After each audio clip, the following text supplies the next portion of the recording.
I now hand the next session, which is the panel discussion, to Mr. Yacob Ahmad, the advisor to the International Tropical Fruits Network. Mr. Yacob. Thank you. Thank you very much, Dorothy. Excellent moderating. Okay, before that, I just need some assistance from all of you who are online. I want you to switch on your video and switch on your mic, please, now.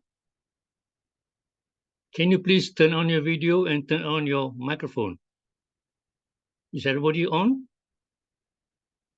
Chris, is anybody on? Yeah. Okay, yeah. Not everyone, but a lot. Yeah. Please switch on your video and switch on your microphone, because at the count of 3, I want you to give a good applause for the appreciation of all the speakers, okay? So 1, 2, 3. I can hear you.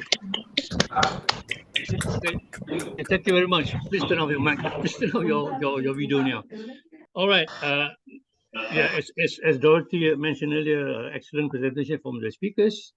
But before we begin, I have this request, because there's somebody from Tamil Nadu Agriculture University, Dr. Ravindran, who before the webinar requested that he wants to provide some inputs.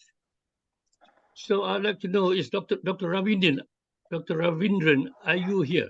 Are you with us?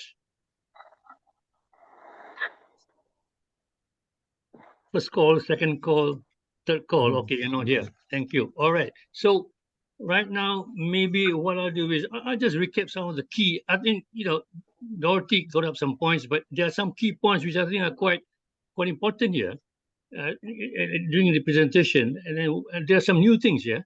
So I noticed, like in India, like you all do leaf cuttings. Leaf cutting is very new in Guava, I think, because normally with Guava we do marketings or we do cuttings, So leaf cutting is a new thing, right? Okay, Dr. Vasugi is new. Second thing is, I think what they do in India about branch bending is also a good thing, because you can see that it enhances the shoot development and so on. Okay.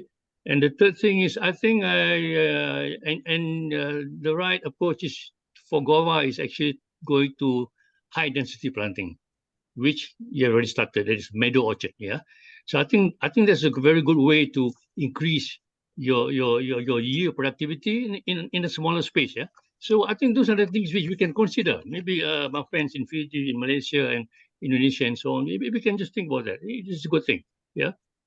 And the other interesting is schedule manipulation. I mean, you can manipulate your plants to produce at certain times of the year if there's too much or there's too little. So I think that's also done in India. You use hormones, or you use water. You can sort of reduce the water, or maybe play around with fertilizers, or you spray hormones. But I think if you can adjust your production schedule, it'll be fantastic. So you can play the market, right? So those are the beauties. But at the same time, I also learned, like our friend in Indonesia, he mentioned that this is interesting. Like different elevation, you get different quality of fruit. Yeah. Bricks different, and your polyphenols are different. Very interesting. So you can target. You can target what you want to do. Yeah. So I think that's something we can just take as interesting facts, which we can also look into later on. Okay. And of course, I look at the bagging. They do bagging in Indonesia, Malaysia, and also in Fiji, but bagging are sometimes without styrofoam. Yeah. So some are with styrofoam. So there must be a reason for it. So normally bagging for us, it's also number one for fruit flies. You can control fruit flies with bagging. Depends when you wrap the fruit. Yeah. And of course, there's a very interesting thing about fried leaf, fried shoot. This come from Indonesia. That's interesting. So maybe there's something which we can just think about and maybe try. Yeah. Okay. To me, what I do is I just look at the questions which have been asked in the last 2 hours actually. So there's one question here. I'll just maybe I'll request anybody from the floor to respond. But this is like during the Dr. Vasugi's presentation, there's a question on what's the best time to hand prune older guava plants, plants. Yeah, that's for Mr. Hockey, Hockey Zaldivar. I'm not sure. Mr. Hockey, are you from Brazil? Better to prune during rainy seasons. Coincides with the rain. These are the major plants, the big plants. So it's better to prune before rainy season, during rainy season. Rainy season. Coincides with the rainy season. So after pruning, we have to irrigate, we have to fertilizer application. The better sap flow will be there and new shoots will be produced. Yes. Okay. Thank you very much. So there's another question from Dr.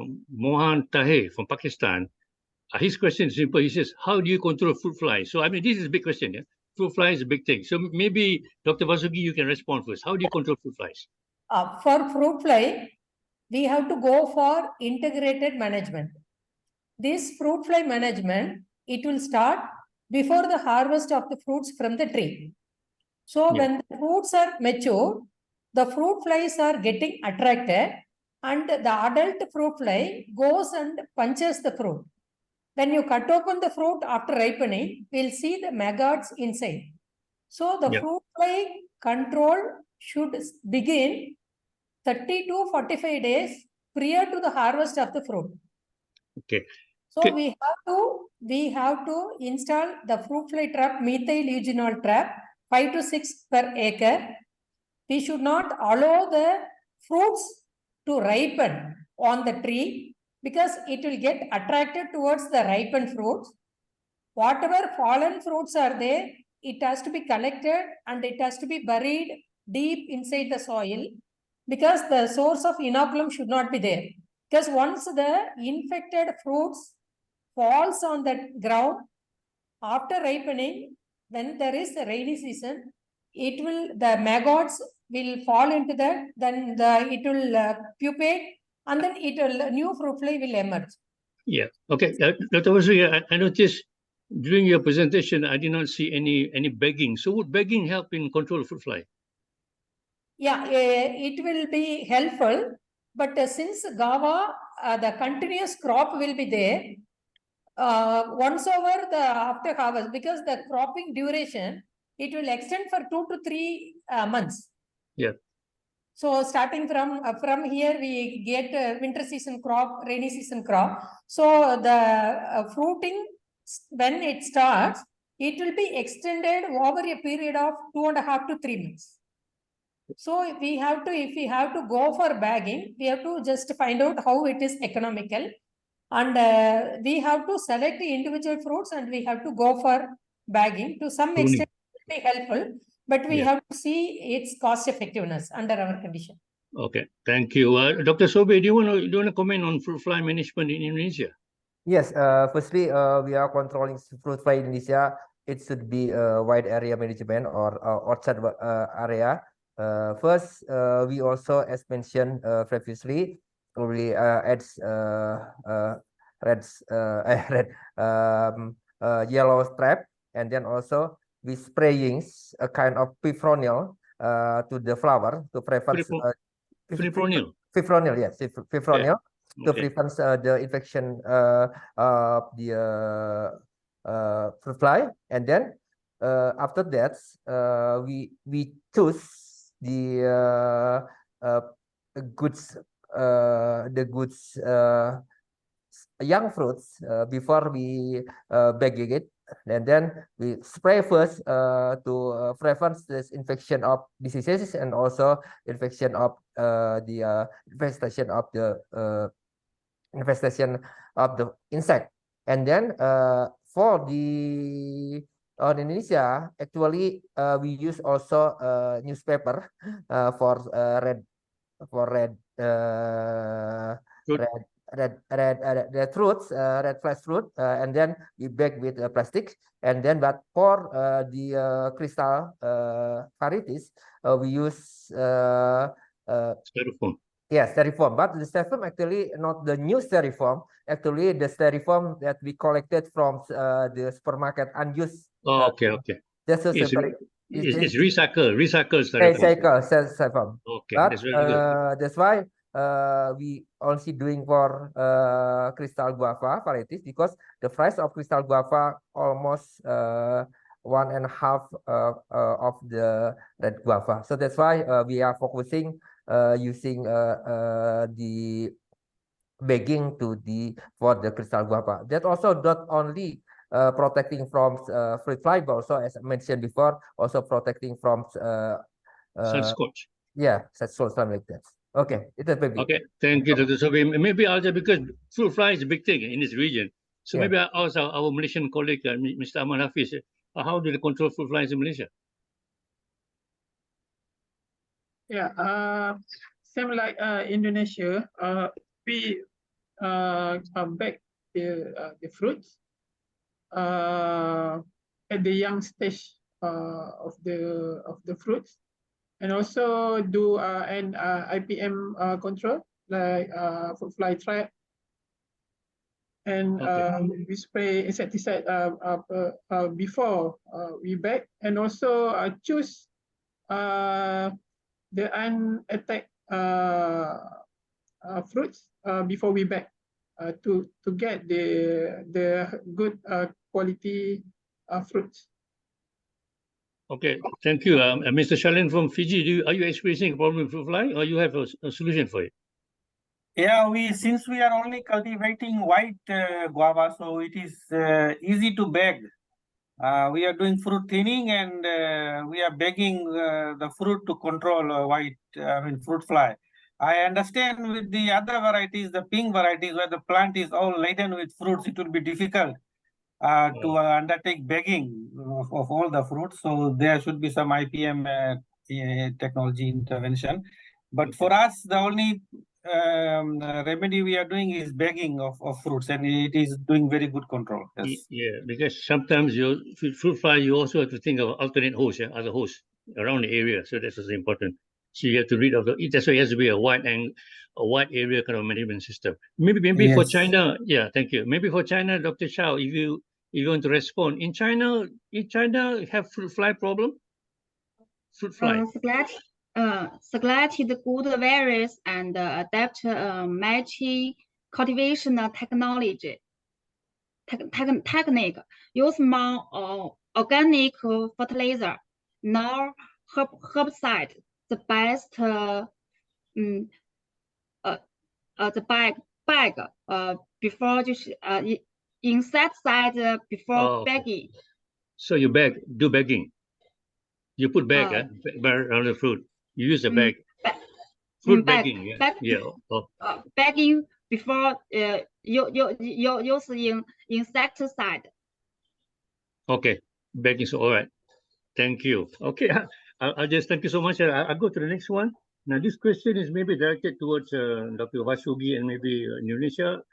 What post-harvest technology do you use to enable export of guava? Maybe it's related to Malaysia also. Okay, Dr. Vasugi, you want to start on this? Yeah. First of all, when it is going for market, we have to follow the standard packager practices, pre-harvest practices. We have to control the pest and diseases. That is one thing. Before the harvest, we have to start from the field. Then guavas are harvested when it is color brick stage. It is mature, not ripened, because that is one important thing we have to follow. And when it is harvested, we should not we can use scissors or short to cut without any damages to the surface of the fruit, without any bruising or this one. After harvesting, then we have to sort it out, and then we have to grade it. So size grading based on the size of the fruit. Then good size, good color, and then grading more than 450 grams, 350 to 400 grams, and then 250 to 300 grams, like that, different size grading depending upon the requirement of the importing countries. Then once after grading is done, then we have to wash it, like whatever field dust and other things are there, you have to wash it with like chlorinated water or the approved chemicals, and we have to wash it. Then we have to pack it in the required cardboard boxes, and it has to be labeled properly. And here the fruit fly management, one of the approved technique is hot water treatment. Here that is approved technique, between 48, 49 degrees to 52 degrees centigrade. Just we have to dip it for a few minutes. because the guava is consumed as such and we cannot leave it for a longer period. And as soon as we dip it and we have to take it out immediately and we have to cool it. We have to bring down the temperature, cooling temperature, and it has to be cool. Normally it is for 10 degrees centigrade cooling temperature is optimum. So since the guava, it is the ripens fast because it is a climatic fruit, and the ethylene absorbent and the other salicylic acid 1 MCP, that also we can use it in the pack. Incorporate, put it in the box. Yeah, to reduce the speed Yeah. ripening. Yeah. Then To we have reduce to absorb ethylene actually. then it has to be packed and then it has to be labeled, and then the whatever cold chain and the other methods are there, it has to be. Yeah. Okay. Thank you, Dr. Vasugi. So I think you gave us sort of the whole stages of post-harvest harvesting, cleaning, grading. So thank you very much. I think for other countries, Indonesia, Malaysia, well, Fiji is going to export later. So I think it's a basic post-harvest management process kind of thing. Yeah? Okay. So I guess we just leave it at that. I'll go to the next one. Somebody says bagging more expensive. Well, yeah, of course. I'll answer that. But depends. Depends on the variety. If your variety is selling at a good price, maybe it's worth to bag. You see, when you talk about guava varieties, there are many types. Yeah? I mean, we just look back at all the slides. There's so many. I can't remember which one. There's so many. So I think if it's like for crystal, if it's going to sell at a high price in the market and they want good quality ones, I think it's worth to bag. Because when you bag, you use less insecticide. Second thing is you have less problem with scorching. But the other thing is bagging is good if your guava is colored. It's reddish or pinkish, because it normally when they do it for mango is to have that deep color. So I think it sort of maintains the color. But at the same time, it's arguable because for some it may not be economically feasible. So they use a lot of, like Dr. Vasugi mentioned, methyl eugenol and protein hydrolysate traps, and also and sprays, insecticide sprays. Yeah. So I think bagging depends on your variety. Am I correct? If I can get some affirmation from the rest, Dr. Vasugi? Yeah, varieties, it should have the size of the fruit, and then it should have good market appeal and then good quality and the taste, and then uniform size of the fruit. And if it is for the white fruit, that is for a fresh fruit consumption. If it is for processing, they prefer the red pulp varieties. And the red varieties, if it is for processing, the sweet acid blend should be good, and it should be the TS titratable acidity should be between 0.4 to 0.6%, and the pulp recovery should be around 60 to 65, more than 60%, and then it should retain the flavor and the color retention of the finished product. In general, if it is for the red flesh varieties, the lycopene, which is the pigment which imparts color to the finished product, it should be more than 4 milligram per 100 gram of fruit. The flavor retention is very, very important. And the sweet acid blend is very, very important. And the pulp recovery is also very important when you select the varieties for processing. Less number of seeds for the fresh fruit consumption. Because the inner core should be less, and then it should be it should have good shelf life, and then it should have the less seeds maybe. Markets. These are all thank you. Thank you. I guess what you give us is the characteristic of a good marketable variety. I mean, let's say it's sweet and rich. Thank you very much. Okay. So I think we just carry it now. There's one question from Mr. J.L. Tan. Well, he says, can we get smaller size fruits? Because he says it's big family, they want small fruits, and then maybe breeding can do it. Yeah. Well, I'll give a partial answer to that, because if you're talking about small size fruits like what the Japanese like, then maybe we should have small apples, small pears. I'm not sure, but I think this is the market. This is the market. So if the market wants a big fruit, then we go for big fruit. If the market wants a small fruit, we go for small fruit. If the market wants something medium, then we go for medium. So it depends all on the market. So what the market wants is actually, you have to do things like surveys and things like that, yeah? But generally, when you go to the market, you see what is there, and if people buy, then it's still okay. Yeah, it's still okay, but people will think, okay, that's a small guava, and that's a medium-sized guava, and that's the exact size for me. But at the same time, there might be some people who want smaller ones. I don't know, but the thing is, Mr. Tan is just giving us an idea. He says maybe we should breed smaller varieties. I don't know, maybe Dr. Hafiz might want to say smaller varieties. Dr. Hafiz, yeah. Yeah, What do you think? Smaller varieties? Smaller variety. Because in our market in Malaysia, majority in the medium size. Okay. About 400 and 500 per pieces. Okay. So thank you. So you just reaffirm what I just said. Thank you. Okay, the other one is this question from Mr. Tan. Mr. Tan, it's difficult for me to answer this, but I'm not sure whether others can answer. But you're talking about funding situation. How can there be funding situation to develop the fruit? I don't know, but if you just listen to what we discussed 2 hours ago, I think for Fiji they have a special fund to expand the production of Guava, for example. And Malaysia, they have funds for research and so on. So I think it goes to the countries. Yeah, I think for India, since Guava is quite a big there's quite a big emphasis on Guava, so the government provides funding, right, Dr. Vasugi, and also Indonesia. Indonesia. So, yeah. Indonesia So for minor. me, sorry. Indonesia is minor fruit. Indonesia. Yeah, So you know why? Okay, the other thing is there's so many fruits. Yeah. So sometimes for some countries, as example Malaysia, there's a focus. You focus, like for example now is durian, pineapple, or rambutans. So there's more for some, less for some. I think that is quite normal. Yeah. But maybe for Fiji, the potential is there, so movement is there. So it's all very fluid there. So it depends. Okay. So I think Mr. Tan, pardon me, but I tried to answer the question for you. Yeah. Thank you so much. Okay. The other one is how big. This is from Siti Hadiati. Must be a colleague. How big is the size, or how old is the size of the fruit before you bag? When you bag it, at what size? Yes. It's Pak Sobir, can you respond to that? Usually our farmers is bagging in the size of about 2.5 centimeters.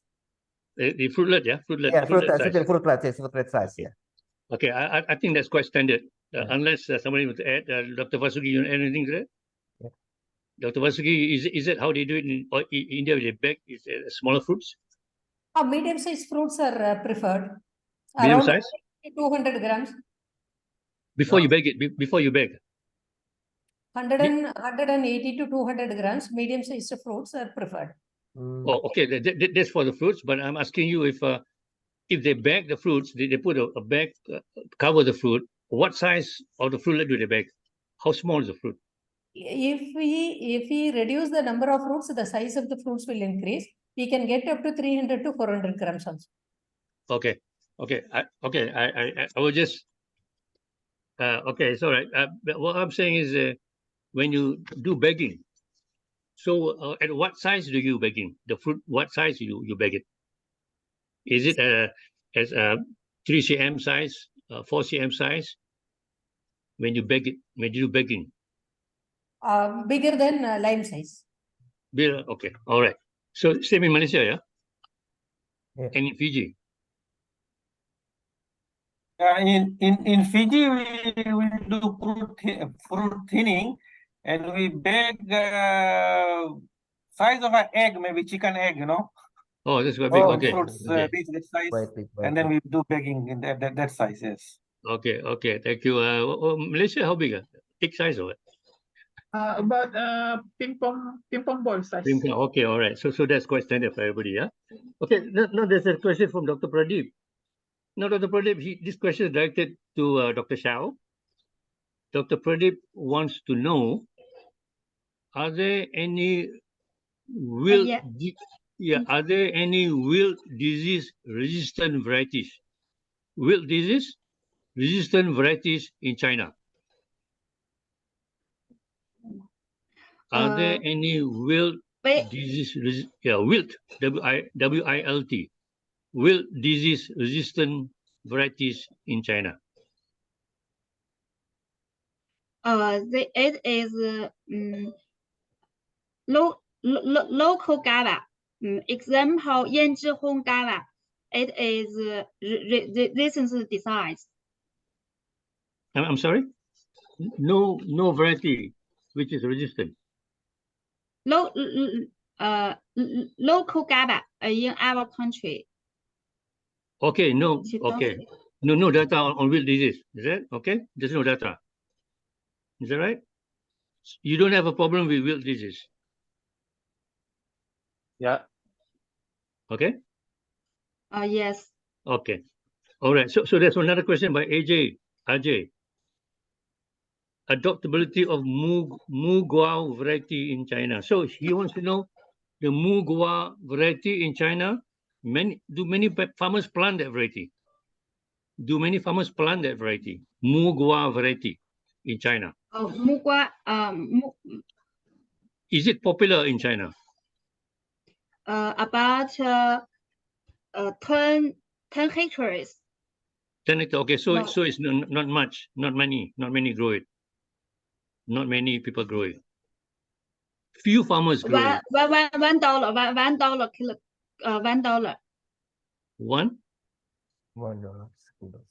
Dr. Chunyu is online, I think. Jacob, Dr. Chunyu is online. Yeah. Oh, okay, yeah. I can, yeah. He wants to add. 就是有很多农民种这个品种嘛。Yeah, so many. For the local guava, yeah, just now one question is about the wilt resistant variety. Our local variety, Yanzhihong, is resistant the wilt. Just now that question. Okay. The other question, yeah, about the Mu Guava variety. Is it popular in China? Mu Guava variety.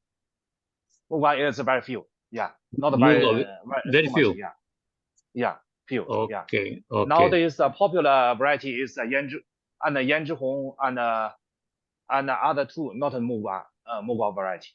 Okay. I think I see a hand up there. Dr. Abdul Rahim, if you want to speak, I can let you speak, but maybe for 45 seconds. Dr. Abdul Rahim. Thank you, Yacob Ahmad. Okay, go on.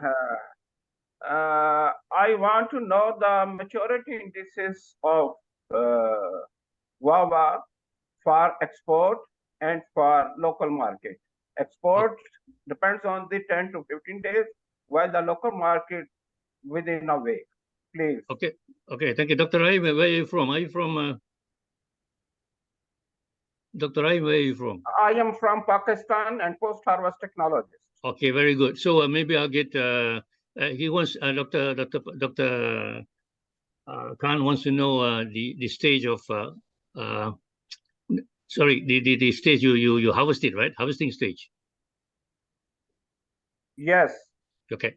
Maybe I'll direct you to Dr. Vasugi again, and maybe later to Dr. Sobir, and maybe Dr. Hafiz. Dr. Vasugi, please. Yeah, for the guavas are harvested at the color break stage.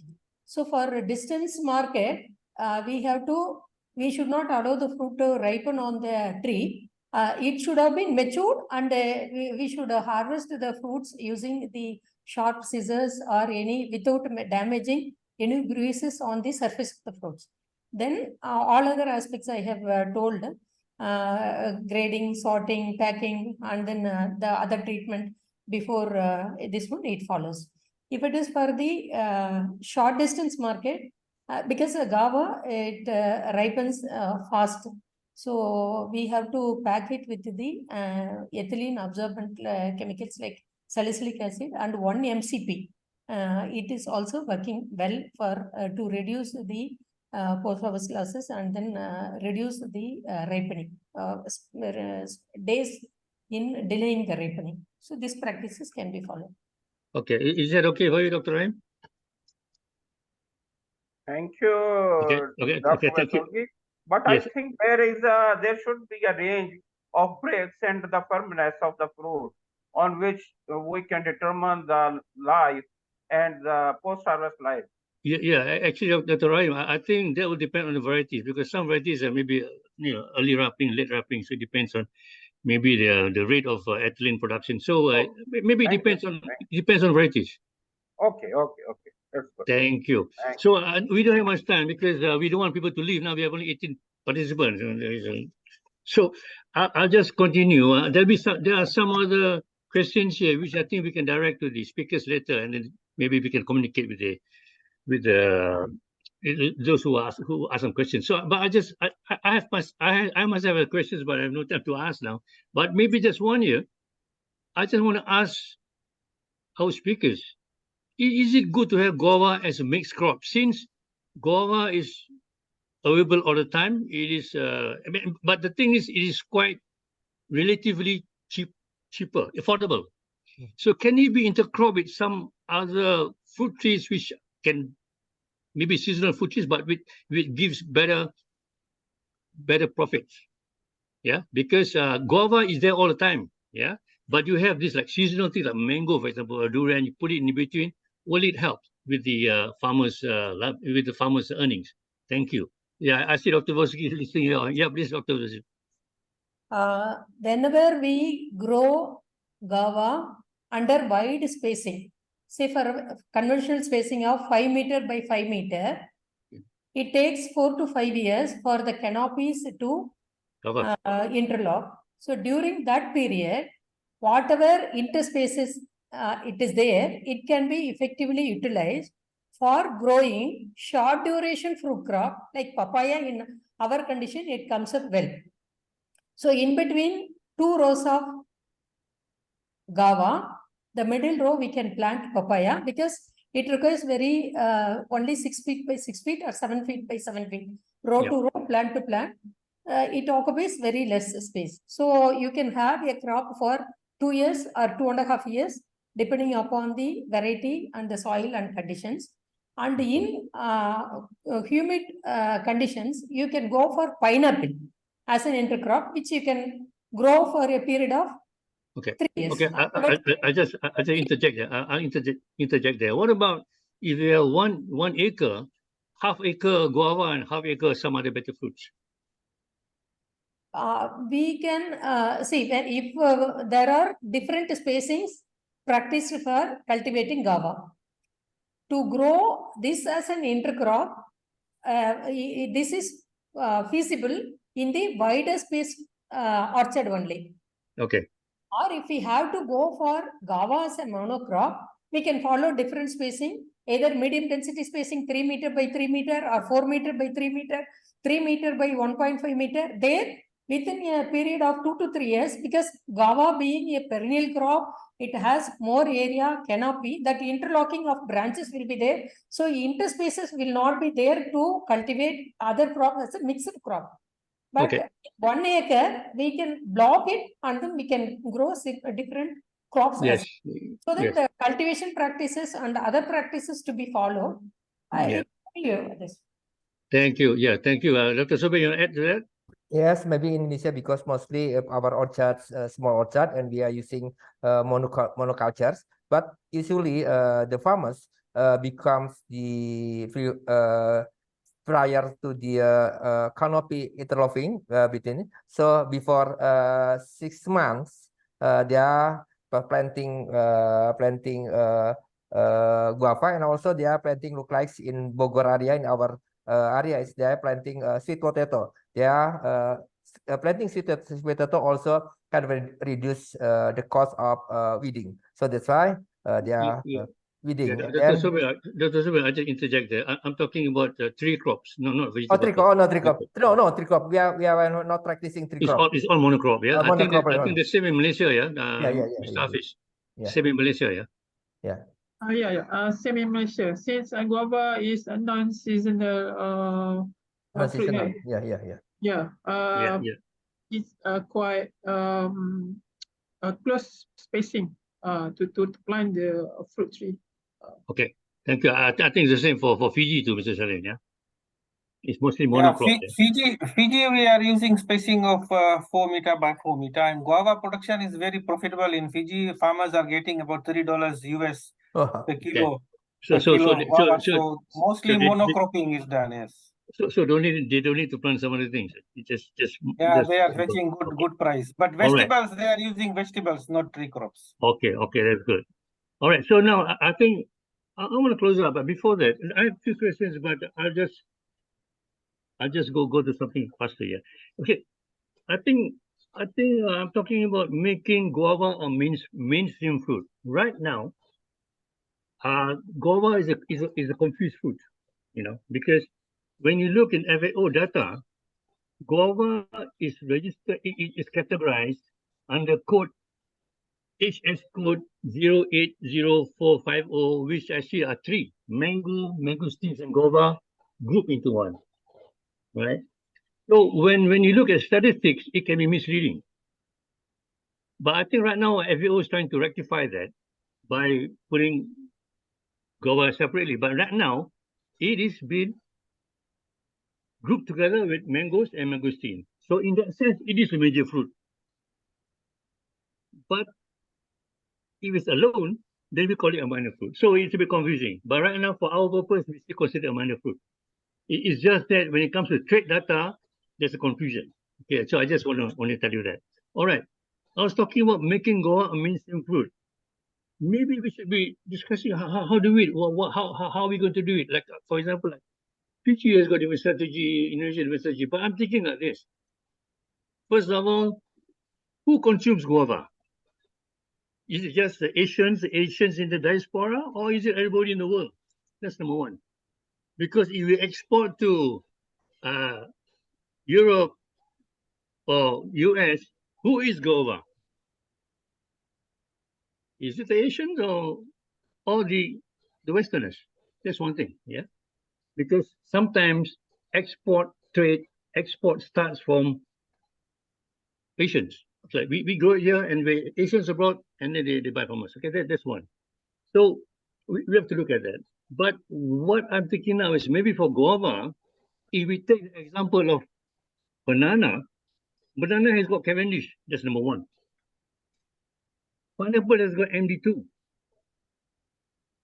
Avocado has got the Hass. Durian has got Montong or Musang King. So I just want to ask you, it's an open discussion, yeah? Is this possible for guava to have one and two super varieties? I'll start with Dr. Vasugi again. Yeah. Yes, sir, it is possible. We can identify the clusters. Traditional guava growing areas and non-traditional guava growing areas, where based on the soil and the climatic requirements, where the guavas can be cultivated, and then we can identify the areas, we can give all the full package of practices, support and other things, and we can develop the suitable marketing channel, value chain, and then through the terminal markets, we have. Yeah. Hello, yeah. Okay, okay, yeah, go ahead, Dr. Vasugi. Yeah, your line is bad, yeah? So that around the year market availability will be possible. Okay, so you're talking about each province or each state will have their own variety and develop from there, yeah?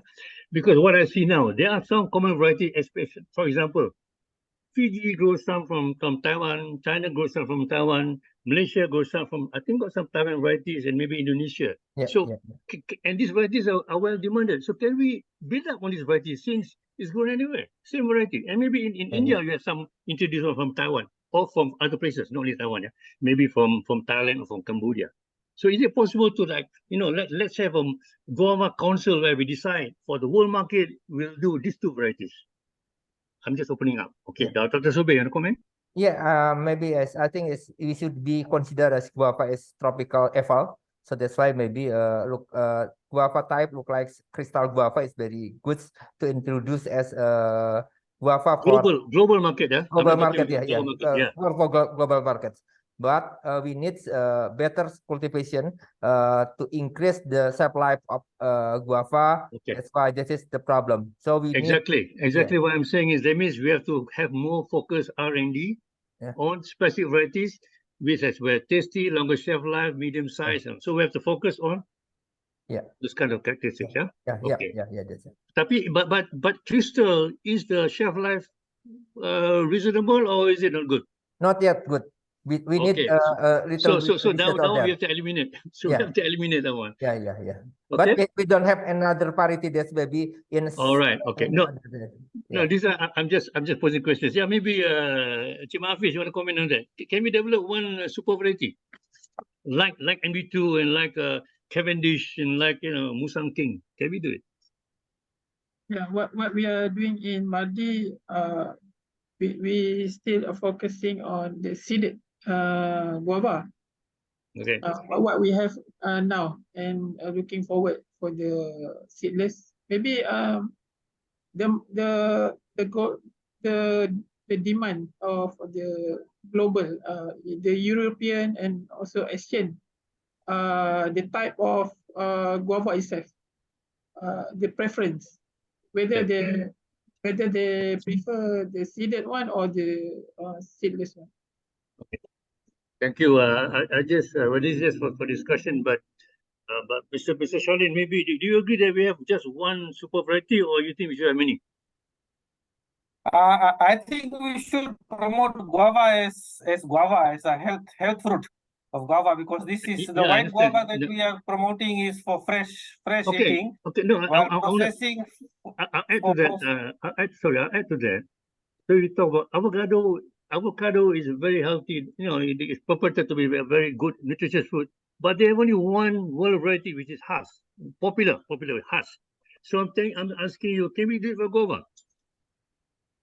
It can be possible, but there is a lot of work that will be needed to do that. And white guava we are promoting as fresh, stable guava, and for processing we are not using white guava for processing. It is mostly for pink guava and other guavas. Yeah. So currently, I think there are also other fruits also similar, but I think guava we promote it as guava, fresh guava, or table guava, or something like that. I think for the tropical fruit market, normally it's the big boys, the big companies who do this. For example, Dole or Del Monte, so they come up with Cavendish and they build up. So everybody builds on that. Yeah. MD2 is also from Dole or some company.